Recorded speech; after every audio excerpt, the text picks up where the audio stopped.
Happy Tuesday, and what a wonderful Tuesday it is. It is Tuesday, April 20th, 2021.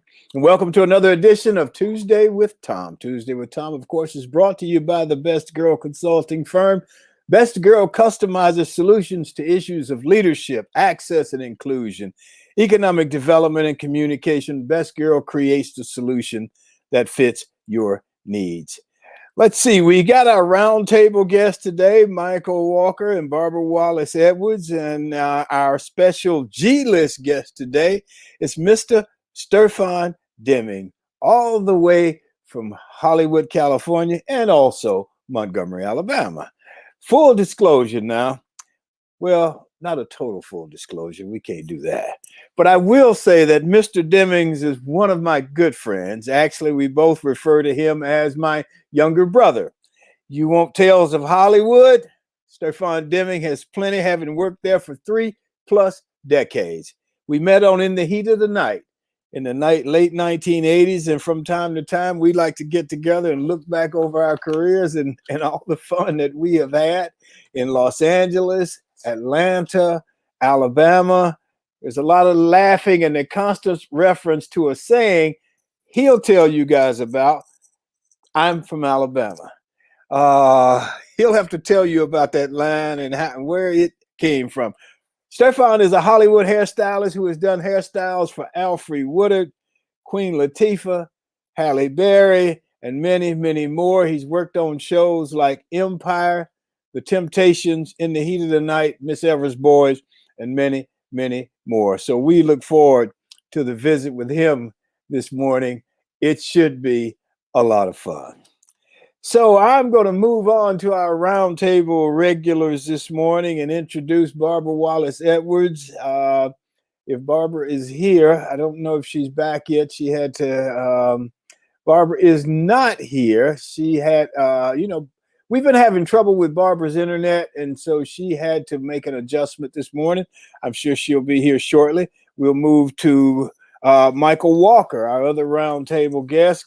And Mychal is the president of the Walker Agency, a full-service insurance brokerage, lives in Atlanta, Georgia.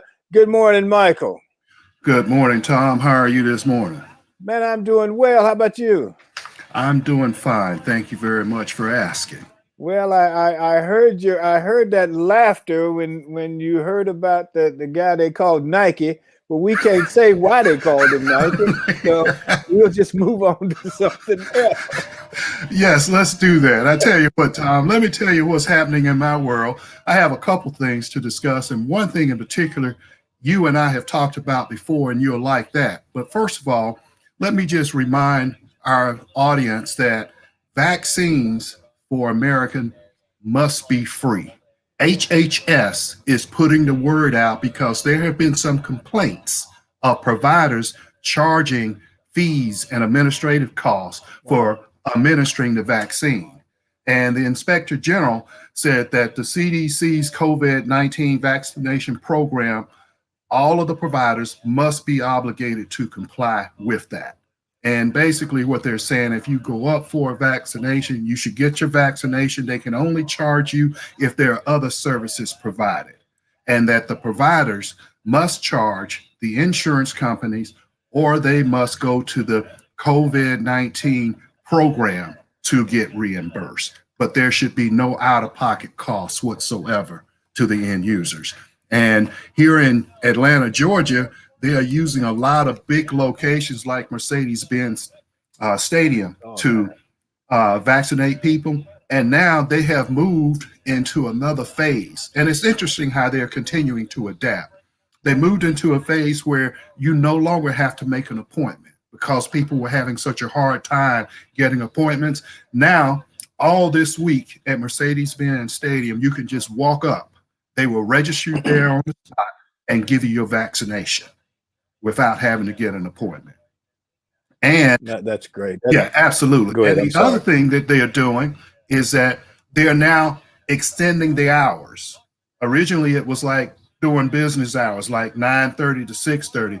They are now having another shift to come in to do it at night for people that are truck drivers and, some of the gig workers that can't take off and go. So now they are extending those hours to after business hours. So they're trying to make it convenient for people to go get their shots. That's really good information. Thank you, man. And I hope that everybody who hears that information who hadn't gotten their shot will make it a point to get your vaccination. It helps keeps us all safe. Absolutely. Go ahead, Mychal. You got more for us? Yeah, I want to share this with you, and I'm happy to. I see you got a grin on your face as you start to talk about it.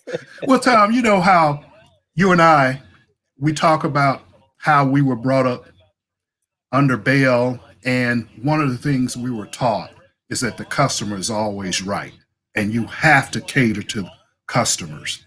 And you and I, we commiserate a lot about how nowadays people don't care about the customer. You know, you always complain how they put you on hold and just walk away and don't come back. Well, there's a movement now, and it's called customer-centric claims. And they're saying customer-centric claims are the future. And basically what that is that these insurance companies, I guess, have figured this out, and they are now starting to try to tailor claims processing to the customers. And how they are doing that, they say there's three main factors to do that.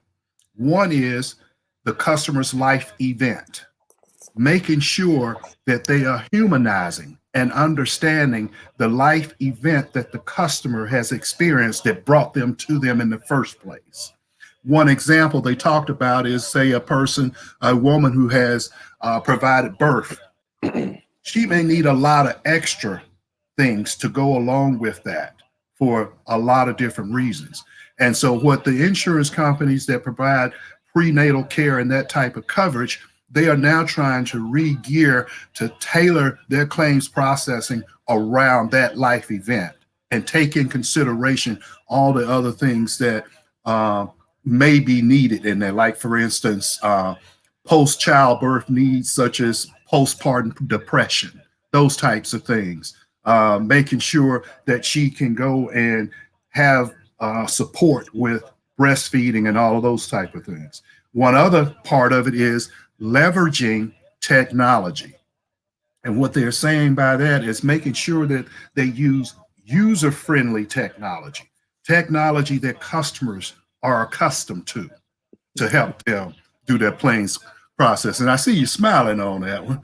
And the final one is speaking the customer language. You remember back in our old Bell days, they used to tell us that when we go out to talk to customers, do not use Bell South terminology and acronyms. And they're saying that the claims examiner should not be using industry jargon from insurance perspective, but instead they should talk in plain English that the customer can understand. Any feedback on that? No. I just a couple of things. I remember when I started working at South Central Bell South, AT&T, whichever one it was at the time. But Yes, they had these acronyms, and I'd be saying, "What are they talking about?" You know, these are things words you never heard of before. But right. they had their own language. But the other thing I will say, and this is something you and I talk about often, and I'm glad that you brought that information forward, is, man, we had at least once a year, sometimes 2 to 3 times a year, you had to go to some kind of training. You got some kind of training directly related to the company, but also somewhat indirectly related to the company in terms of how you should behave, how you should address people, how you should address the customers, how you should market things, so on and so forth. And when you deal with these companies today, first of all, after you're on hold for about 45 minutes, it's very evident that these people have just been stuck in these jobs, and they aren't doing Bell South training. Let me put it that way. That's true. That's true. The other side of this is that the insurance companies want to focus automation on positive outcomes.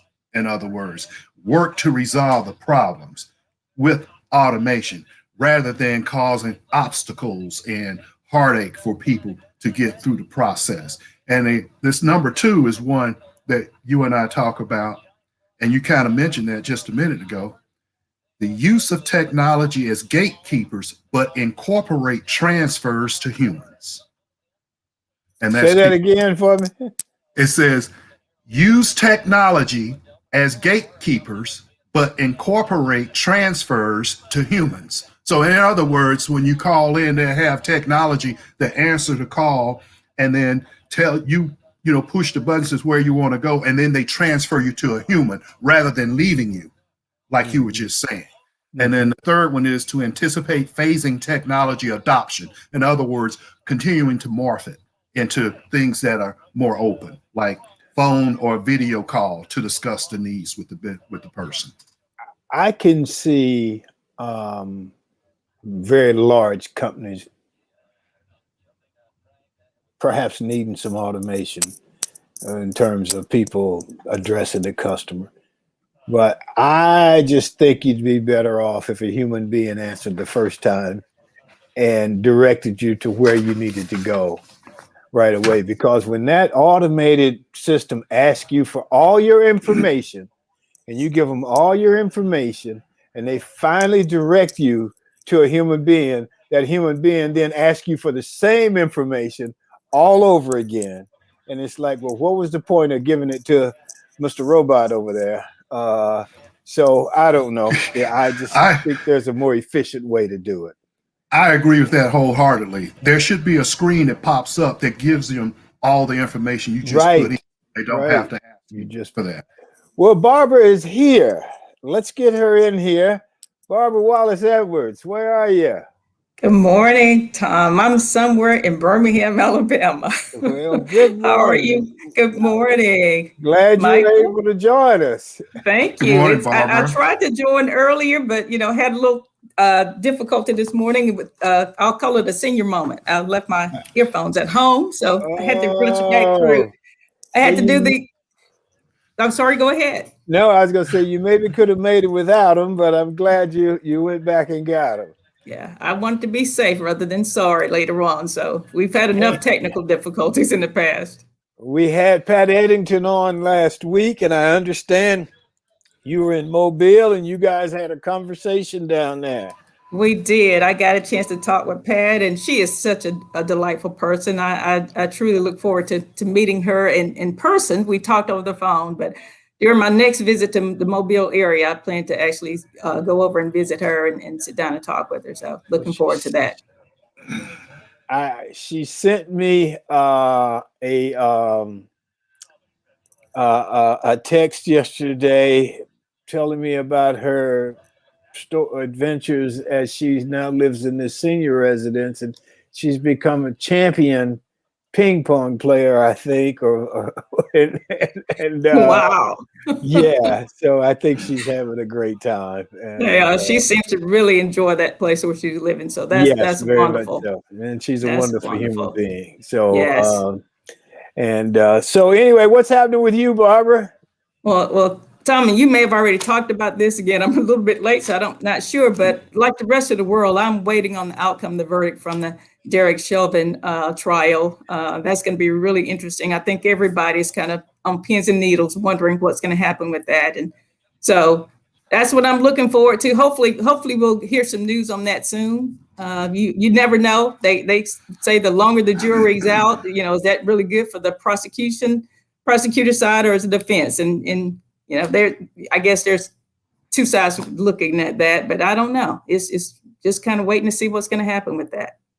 Okay, I've tried to not pay attention these last 2-3 days.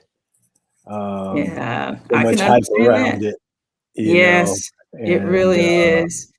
I tell you what I saw, and both of you guys would appreciate this. A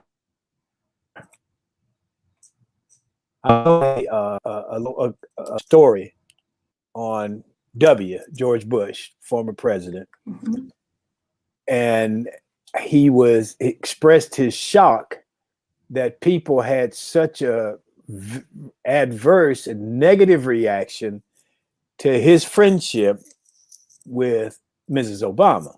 Yes. And they were at some event and they hugged, and apparently they sat next to each other with the other spouses on the outside, and they shared candy with each other throughout this event Yes. where they were. And he just thought, that it was really stupid, Right. that people didn't understand that they could have a friendship. And he said, politically, we see things differently Right. politically, Right. but we share the same values. Right. And that is something that people need to understand Right. and to see more of. We had some politicians want to divide people, Mm-hmm. because that's how they thrive. But obviously, and George Bush W was no friend to people who were way on the other side. But at the same time, you can have a civil relationship. And Absolutely. Yeah, you and I got think anything that's else, Barbara? no. I was just going to add. I think that's the difference today. Some people, they want to mix their political ideas with their personal values, and that's where the problems come in, and people not being able to get along. So I do think that's a wonderful thing that Michelle Obama and George W. Bush had such a great relationship. Okay, yeah, and I don't think it's as much them trying to mix it as them trying to tell you what you ought to believe, Yeah, that's and true. and getting upset with you because you don't believe what they believe. They Everybody can believe. believe what they want to, Right. It does, but because you believe it, it doesn't make it right. That's true. And when you see people rioting at the Capitol, a riot is a riot. I don't care what Right. you choose to call it. It was a riot, and those people ought to go to jail, That's true. and regardless of whose side they were on. And so I don't know. I know perfectly logical, clear thinking people who don't think nearly as clearly when it comes to their politics. So, Right. Right. uh, okay. Anything else? Mychal, you got anything? Barbara, you got anything else? Well, I just wanted to comment on the Derek Chauvin case and kind of remind everybody I've tried to look at it from a logical perspective. And what I mean by that, if you take away all biases and personal prejudices aside and just look at this case of what it is, and if you look at the prosecution's case and their witnesses, and then you look at the defense case and their witnesses, it should not even be a question. The one of the witnesses that the defense had, he's under a lawsuit for covering up a death in the state of Pennsylvania. So he shouldn't have any credibility whatsoever. So when you look at that, you would say there shouldn't even be any concern. However, on the flip side, a lot of it depends on the instructions that the judge gives the jurors. Mm-hmm. And it only takes one person to dissent, which could result in a hung jury, and we start this thing all over again. Yes. And I was also reading that there could be some, and I think this is highly unlikely, but one law professor said that the jury could nullify the conviction. In other words, say that the law is wrong or outlandish in this. And the example he gave really, I think, was somewhat tone deaf as I read through it, because I didn't understand how the jury could, nullify a conviction. But he gave an example that back when slavery was in effect, that people that would take up arms and go out to hunt down runaway slaves, well, they could nullify the law of hunting down slavery, saying that it was unconstitutional and not fair. And that was just one of the examples he gave. And I actually stopped reading because to me, that was a terrible analogy. However, I just wanted to bring that to everybody's attention, that there are a lot of moving parts in this. And unfortunately, what seems so very obvious to us may not be obvious based on the instruction that the jurors receive. Well, I'm glad you said that. I'm glad you said that last part, because obviously reasonable doubt depends upon, I think, your individual perspective as how you see things. And part of that is your ethnicity, how you were raised, what you believe about other people, because to me, there's no doubt he killed that man. Right. But now, had it been reversed, well, let me put it this way: had he killed Chauvin, there ain't a reasonable doubt in the world that would have cleared this guy. You're right. We're used to the fact that a black man can get killed, and somebody can raise all these other issues, all these what ifs. Well, what if this happened? What if that happened? What if these drugs did this? What if? And they can get one person to have, quote, reasonable doubt. And so it's the world we live in. It doesn't make it right. Not at all. So it's a sad world. Yeah. Okay, well, let's move on to our message, and then we'll get to our G-List guests. Let's move to the message from Best Girl. Best Girl is a consulting firm that provides customized leadership, access and inclusion, public relations, communications, and organizational consulting services. Clients include Fortune 500 companies, utilities, higher education institutions, small businesses, and associations. Best Girl's team of consultants, led by Joyce Gilly-Gossom, Emily Hedrick, and Sean Jones, partners with business and education clients to promote organizational effectiveness, communication, motivation, and leadership, with always an impact on the bottom line. Best Girl's customized consulting services include strategic planning, corporate communication, executive coaching, fundraising, and economic development. Well, first of all, let me say good morning to Paula Rietta Conway. Paula, I see you're here with us this morning. Good morning out there in Arizona. It's a little earlier there than it is here, but we're glad you're with us. Let's see, the G-List, where everybody is a star. Remember, Hollywood has the A-list, but here on Tuesdays with Tom, we have the G-List. Let me just say, exceptional, innovative, and versatile. Sterfon Demings has an extensive body of work that spans from the salon to the screen to styling some of Hollywood's biggest stars.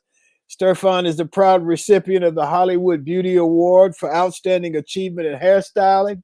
He has garnered an Emmy nomination for Outstanding Hairstyling for a Single Camera Series for his work on Glee, the Hollywood Makeup Artist and Hairstylist Guild Award nomination for Best Innovative Hairstyling for Showtime's film Holiday Heart. Sterfon Demings is a man I met over 30 years ago when we both worked on In the Heat of the Night. And people often talk about the glory days of Hollywood. Well, those were the glory days for us. We were on a top 10 show. The money was flowing, and we got to learn our craft with some top pros. And for me, that was Carol O'Connor and Howard Rollins as actors, while we really had a good time. Sterfon is from Montgomery. I'm originally from Birmingham. There aren't too many people in the business from Alabama, so we naturally gravitated to each other. Then we worked on Miss Evers' Boys together, where I got to work with the best, and that's Alfre Woodard. You talk about learning. I watched Alfre Woodard work. She is phenomenal.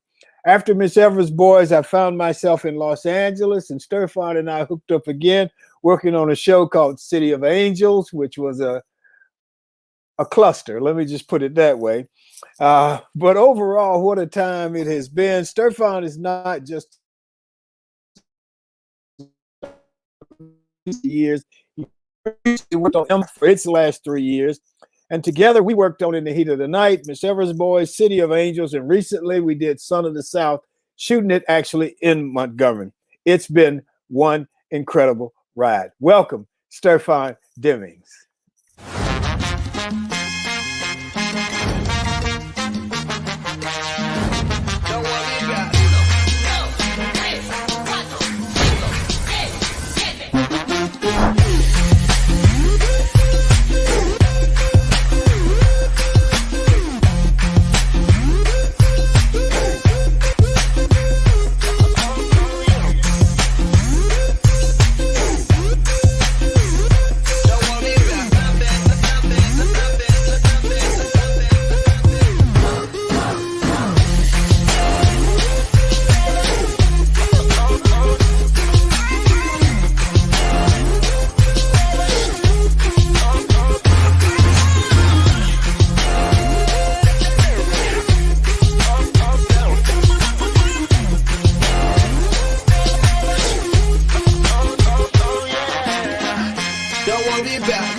cops come, make the place go dark.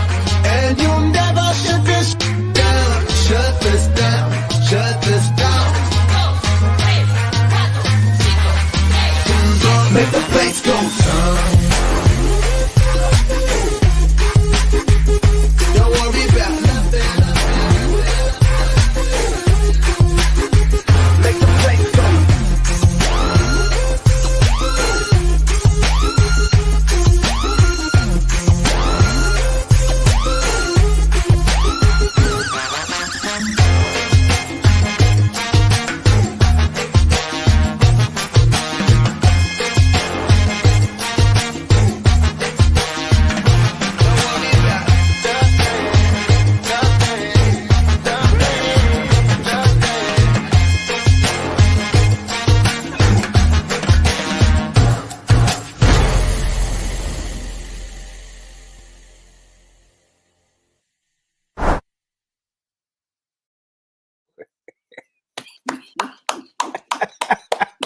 Hey, now let me tell you, you probably got some people who saw that and they're going, well, which one is it?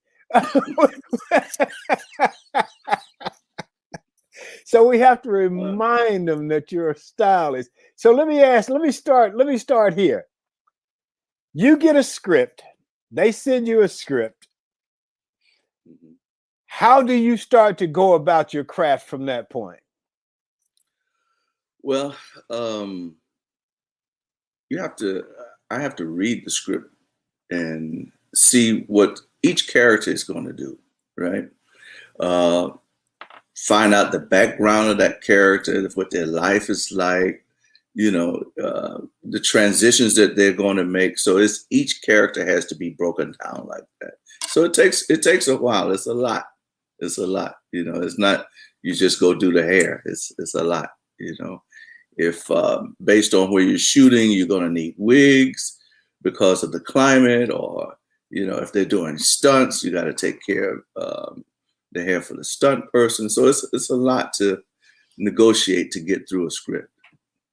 So tell me how you got into business. What steered you from Montgomery, Alabama to Hollywood? It's funny because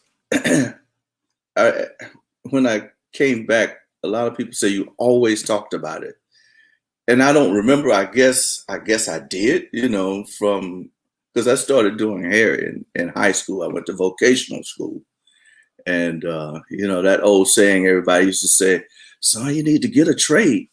So you got a trade. I got a trade, and I worked in a salon here, a couple of salons here in the city, and actually my brothers and I opened a salon, but it got to a point where I felt I wasn't getting the education I wanted and felt like the walls were closing in. So I decided to go to New York, and that part of it started out like the Fresh Prince and changed very quickly. I was able to get a start there in the Bronx. From the Bronx, I went to a salon in Manhattan, down in Midtown, John Atchison Salon, who was one of the premier stylists for African-American hair around. He studied under Vidal Sassoon. So I ended up there as an apprentice, and I did about 2 years under him as an apprentice. And one day,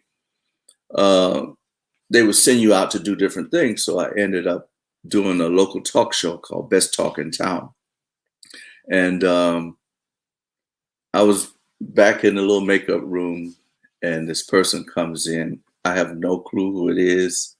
Sitting there with my little Walkman in the corner, reading my magazine.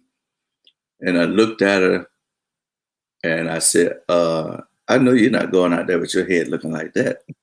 And she looked at me. She said, who are you? So I told her my name and I asked, well, who are you? And it turned out to be that was Jackée Harry. And after the show, the host ended up talking about her hair on the show. And afterwards, she was telling me that she was going to be moving to Los Angeles. And I told her, well, I was thinking about going. So she said she would look me up. And that was kind of how it happened. You know, I ended up doing 227. That was my first project, working just with her. And yeah, so that was kind of how I made the initial entree. So let me, before we go to Barbara and Mychal, let me just throw some things out, and you give me your initial reaction of some of the shows you worked on. Boys in the Hood. Man, that was groundbreaking for me and a lot of people. That was my first major film, you know, and I really didn't have a clue, you know, and we were all maneuvering through that thing. But I'm so grateful for the people I met. You look at who all came out of there, from Lawrence Fishburne to Regina King to Morris Chestnut, Angela Bassett, Ice Cube, Nia Long. Everybody was there. So it was just like one of the greatest experiences ever. It was a lot of camaraderie there. And another award-winning costume designer, Ruth Carter, who did Black Panther and a lot of other things. Yeah, so that was a great, great experience. I really enjoyed that. In the Heat of the Night.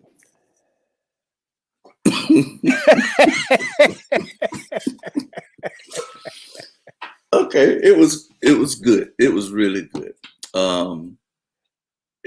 I was so fascinated, first of all, with this was Archie Bunker, you know what I mean, to meet Carol O'Connor. And I was so surprised to see that he was completely different from that character. Sometimes you go into, you just associate people with the character, and he was so far on the other end of that, you know, most gracious. And again, it was, you know, stories that you could relate to, because we're being from the South and it being based there. It's really good. Experience with one of the best actors ever in the business, Howard Rollins. It was just to see people like him working. You know, they used to call him One Take Howard. Yeah, he was incredible. You know, yeah. Miss Evers Boys. Miss Evers Boys is very near and dear to my heart. Of course, we had a lot of fun there. Big Ben. You're looking at it. You know, again, Ossie Davis, just some of the people that worked there, the depth of the story itself, that it actually garnered an apology from the U.S. government. You know what I mean? Right. Because they made a mistake. They made a big mistake. Yeah. And for those of you who don't, it was about the Tuskegee syphilis study, and some of the men who had been used as guinea pigs, and it was just a really credible piece of work. It was something special to do, and I learned. You know, you mentioned the great actors. Alfre Woodard was the star as far as I was concerned. And what I learned watching Alfre was there was a scene where there was no dialogue, and it was a big party scene, and they were dancing in this barn, and she had come to the realization that what she was telling the men who were under her guidance with this disease, what she came to the realization that it wasn't true, and that she had to tell them the truth. And she came to this realization, and it was a close up on her. And she did that without saying one word. And you just looked and you just felt all the anguish that she was feeling. And man, she's my favorite. She's my favorite. Oh, absolutely. Very, very dear friend also. I mean, I ended up working with Alfre numerous times, just, you know, as her personal, and so our bond is more than just hair, you know what I mean? We're actually friends and someone I really care about, you know. she's great. I think we got some noise going on in somebody's room somewhere. So let me say hello to Becky Davis Gibson. How you doing, Becky? She had applause for your video. She liked it a lot. So tell you what, let's go to Mychal and Barbara and give them a chance to ask some questions, and then you and I will get back together. Barbara? Yes, good morning, Sterfon. How are you this morning? Good morning. How are you? I'm doing well, thank you. And I just have to say, impressive. I mean, your resume is just outstanding. The movies and the screenplays you've worked on, and the Hollywood A-list that you've worked with is just amazing. But I do want to ask you about one thing that's in your bio. It says a high school play to meet girls and skip out of school early has turned into a lifelong career. Tell us about that whole process. How did that get started for you? Well, it was a high school ploy. Okay. 15 years old. What else is on a young man's mind? I mean, it was. I was always, I guess, art oriented, and school. I did it because I had to, but I was like, I want to do something else. Right. And so vocational school, it was you only went to school half a day. Mm-hmm. So I was like, okay, I can go to school half a day and be in a classroom full of girls. Okay, I'm gonna sign this right here. Right.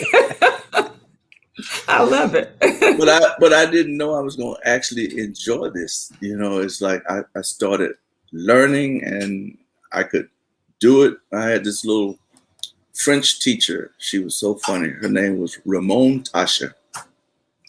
And some things didn't come so easy. And her thing always to me was practice, practice, practice. And I was like, I didn't want to hear that. I can't do that. But she stayed on me. What was a little ironic about that vocational school was originally an elementary school. And show you how life is so funny. That classroom I was in was the exact same classroom I was in the first grade. Wow. So I come back and I do that vocational training, 10th, 11th, and 12th grade. And then when I finished high school, I ended up coming back again to do instructor's training because I thought I was going to be a cosmetology teacher. Right. So here I was again back in that same classroom. Wow. So that was my full circle for there, but that's kind of how it happened. Yeah. Okay. Wow. That's great. And do you have like a favorite hairstyle that you like to do or not a say hairstyle per se, but because of the gentleman I trained under, he is a master hair cutter. Again, okay. As a matter of fact, he was the first Black manager Vidal Sassoon had here in the United States when they came from London here. Okay. And the thing with him, he, especially for that time period, more Black women were probably a little more conservative in their hairstyles. But I knew that our hair could do more.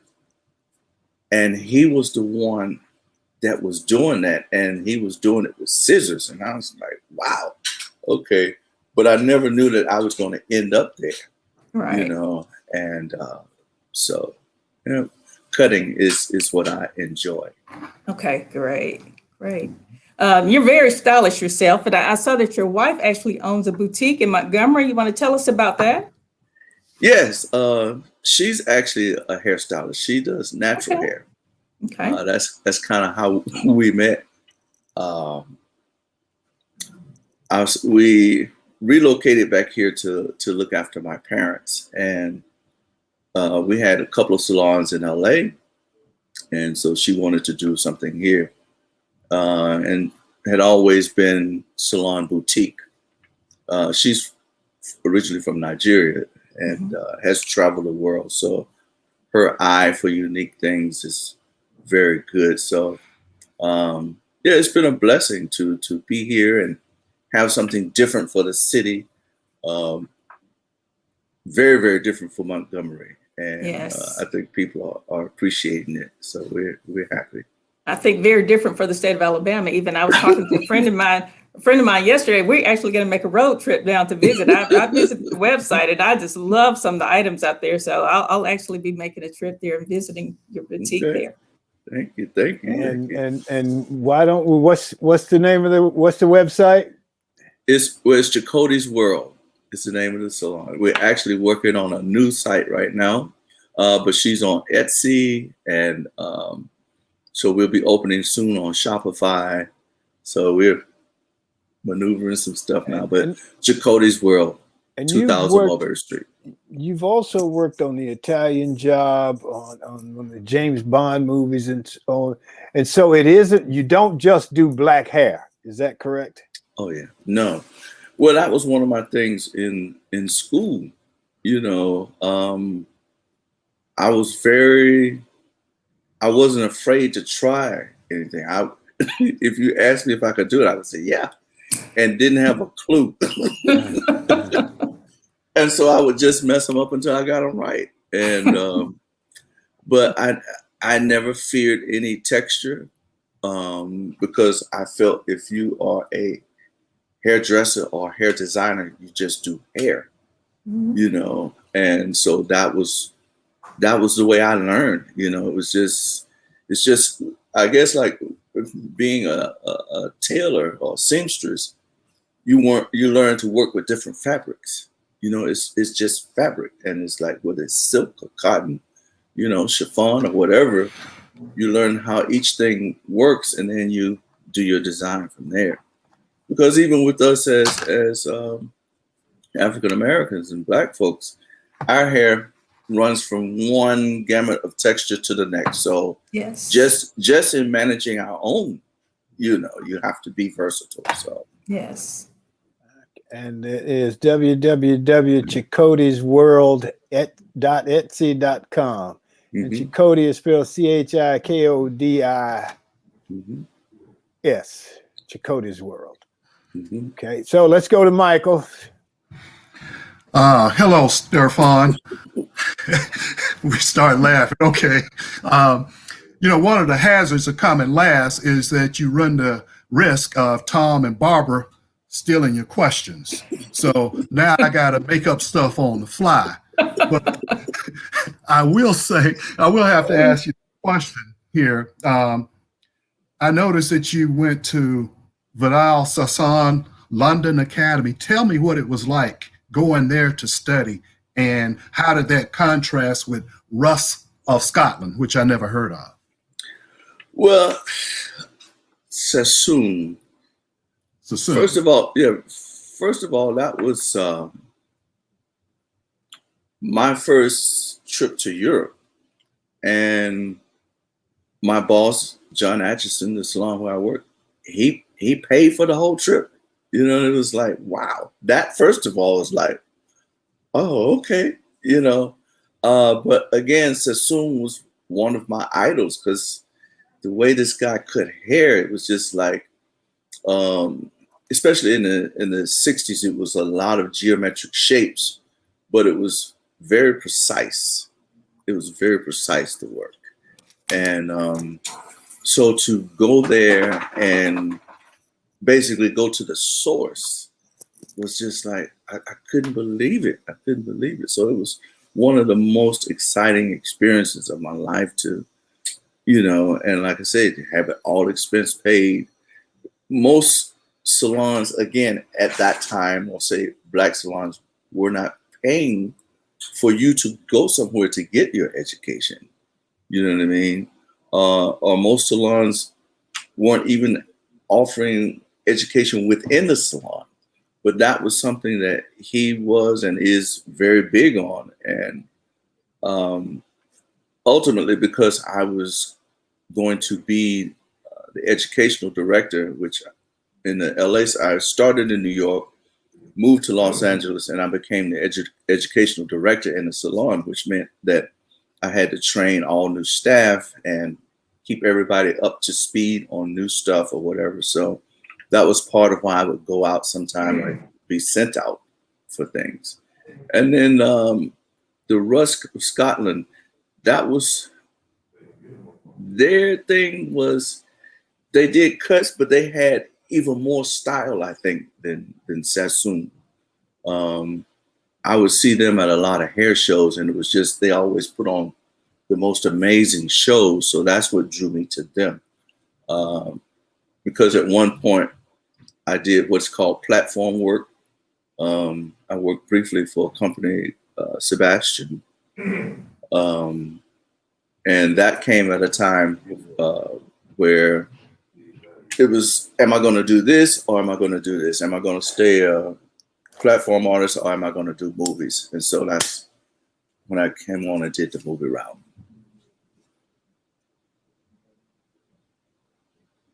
Okay. Mychal, Okay. Yes, I have a couple more. One is, I noticed where you said one more to be good. We got okay. Well, it's short. But I got to get them in. You and Barbara dominate. But anyway, I saw where they refer to you as a wig specialist. Mm-hmm. Tell me what that entails, and how did you become a wig specialist? Well, what happens a lot of, say if you're on a series, and that means you're doing a show that basically films every day, maybe over a 9-month period of time. Okay. And based on your character, what you're doing, the abuse that your hair would probably take, depending on that person and their character, you might not want to use your own hair. So you end up using wigs, whether they be made from human hair or synthetic. So just like learning how to deal with real hair, you have to learn how to deal with different types of wigs. I was blessed at one point to be able to, through when I was working at Warner Brothers, there was a gentleman there who would allow me to go into the wig vault. And this was all of the wigs from Warner Brothers history, right? Some very expensive stuff. And he would allow me to deconstruct them, but I had to put them back exactly as they were. So that was a good learning point for me, and great opportunity. So yeah. Okay. And that's kind of how I got that training in terms of, and I'm still learning, you know, still. Cool. Okay, go ahead, Mychal. Okay, the last one is, you know, when you go to the barber shop, sometimes you get your hair cut and you're like, this is not what I asked for. I wasn't looking for this. Who was your most difficult client in styling their hair in your career? You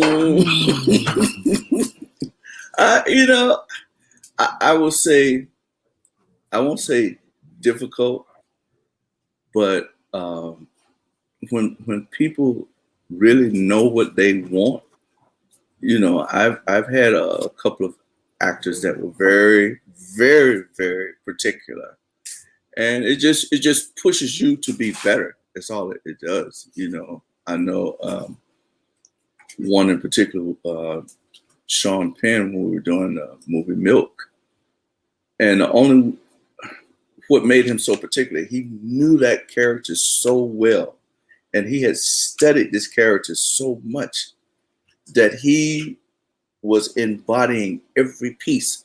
So he had to be like precise, even on the hairline, where he receded, he wanted to recede. I mean, it was just like, but it was okay. Like I said, it just pushed me and made me be better. Cool. Thank you.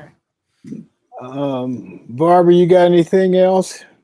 Yeah, I was going to ask him about Certainly. I was going to ask you, Sterfon, about videos. I think you worked with Janet Jackson, maybe on several videos, but I know particularly on one, maybe you made a comment on about one of her videos. And tell me about that. And, you know, if there's a particular style or time period that you like to style for, or tell us about that.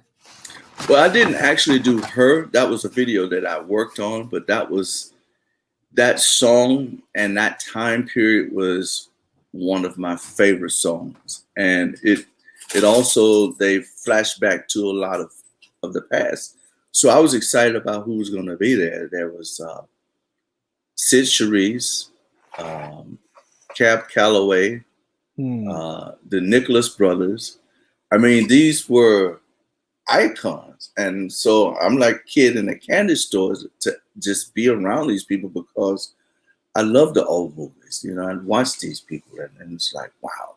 So that was that point of reverence to just be in their company. Yeah, I was, you know, like I said, I didn't do her, but that was just a time period and just a great experience for me.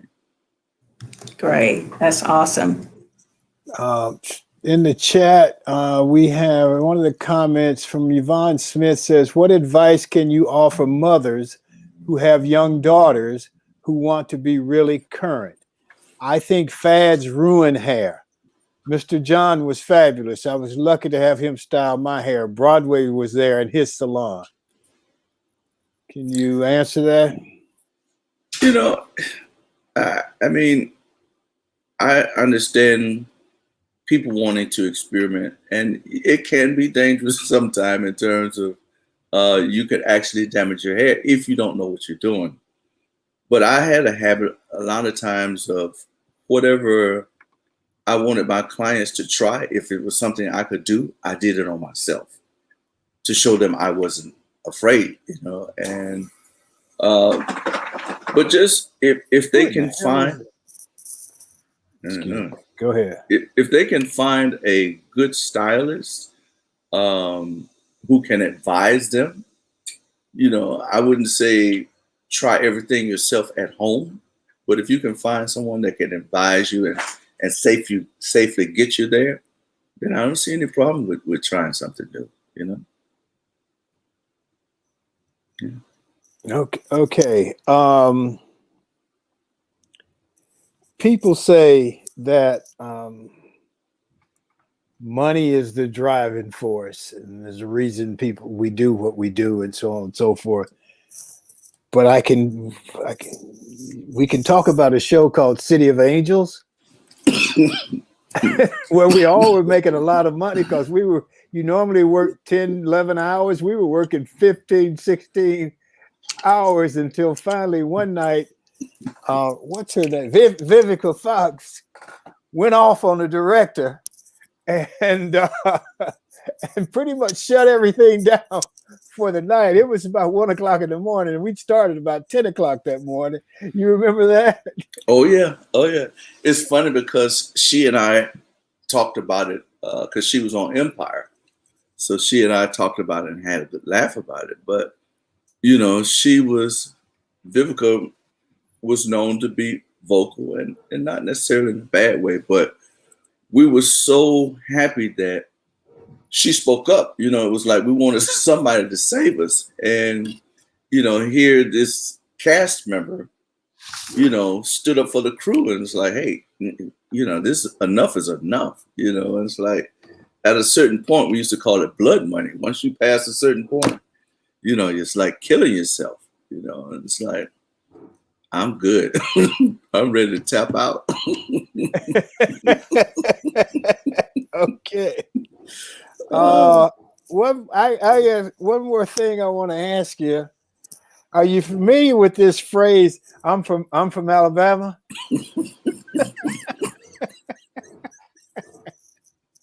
Am I?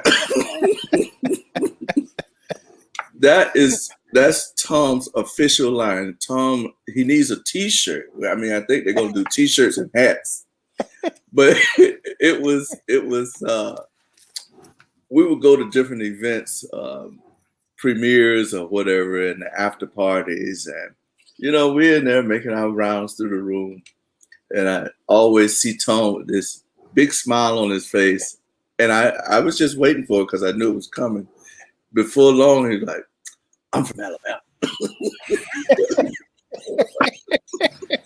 It was my way. He was proud of it.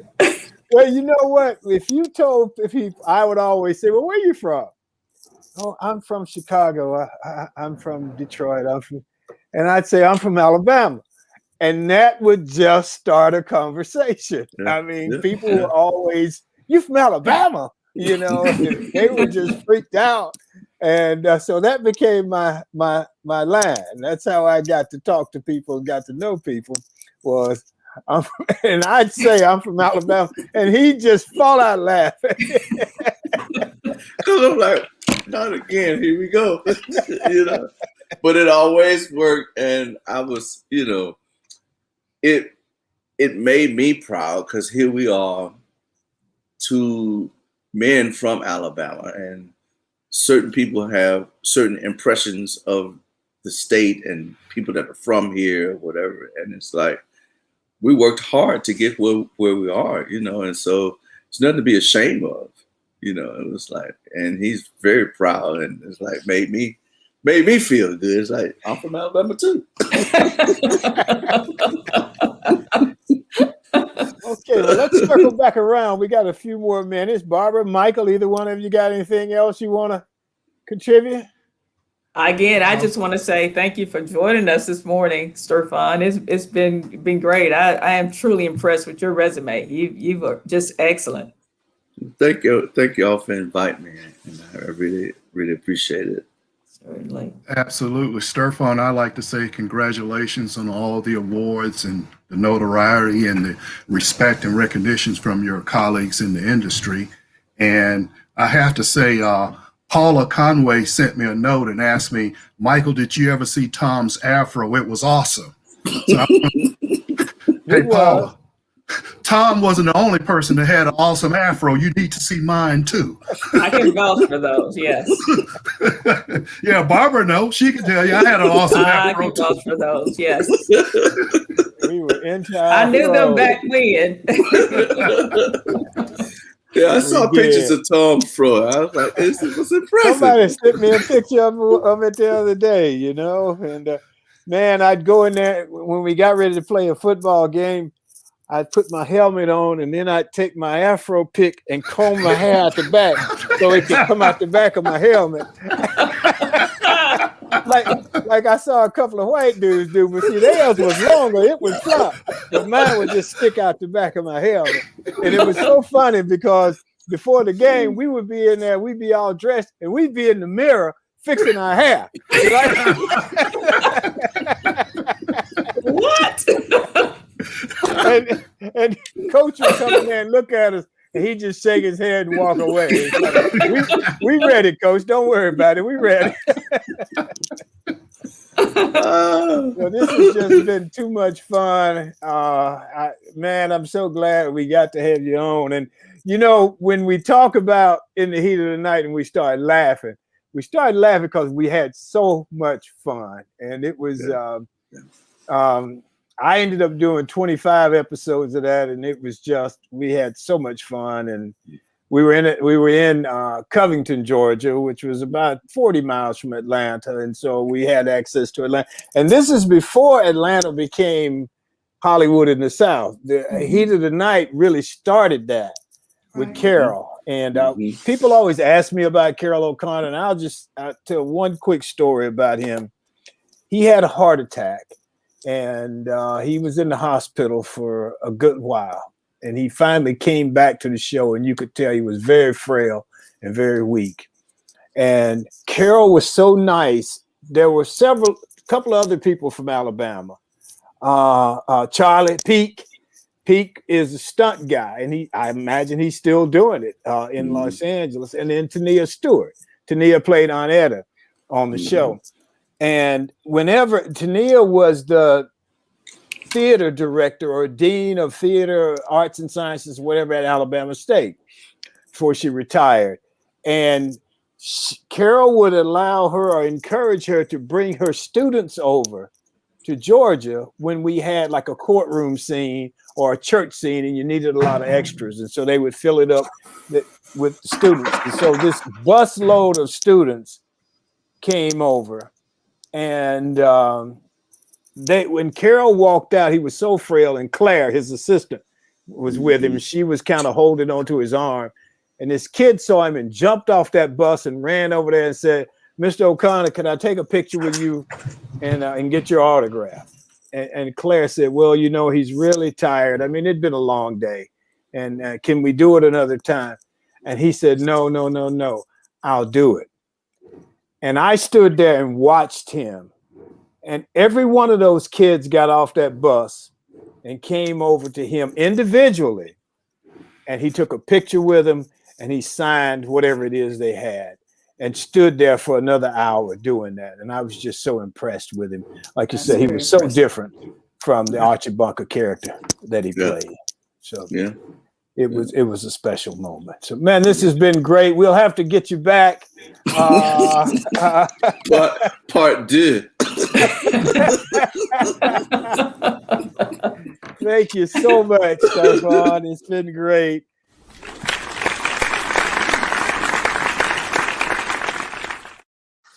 So let me just finish up with one thing. You know, parents and young people often ask, how do you get into the business? Everybody's got a different story.